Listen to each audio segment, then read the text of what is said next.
Love with God channel daily gospel. Mark நற்செய்தியிலிருந்து வாசகம். அதிகாரம் 6, இறைவார்த்தைகள் 1 முதல் 6 வரை. அவர் அங்கிருந்து புறப்பட்டு தமது சொந்த ஊருக்கு வந்தார். அவருடைய சீடரும் அவரை பின்தொடர்ந்தனர். ஓய்வு நாள் வந்தபோது அவர் தொழுகை கூடத்தில் கற்பிக்கத் தொடங்கினார். அதை கேட்ட பலர் வியப்பில் ஆழ்ந்தனர். அவர்கள், இவருக்கு இவையெல்லாம் எங்கிருந்து வந்தன? என்னே இவருக்கு அருளப்பட்டுள்ள ஞானம்? என்னே இவருடைய கைகளால் ஆகும் வல்ல செயல்கள்? இவர் தச்சர் அல்லவா? மரியாவின் மகன்தானே? யாக்கோபு, யோசே, யூதா, சீமோன் ஆகியோர் இவருடைய சகோதரர் அல்லவா? இவர் சகோதரிகள் இங்கு நம்மோடு இருக்கிறார்கள் அல்லவா? என்றார்கள். இவ்வாறு அவரை ஏற்றுக்கொள்ள அவர்கள் தயங்கினார்கள்.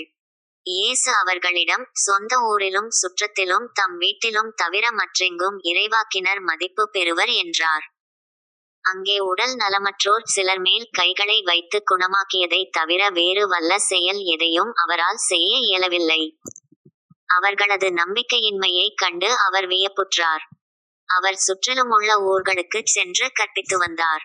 இது ஆண்டவர் வழங்கும் அருள்வாக்கு. இறைவா உமக்கு நன்றி.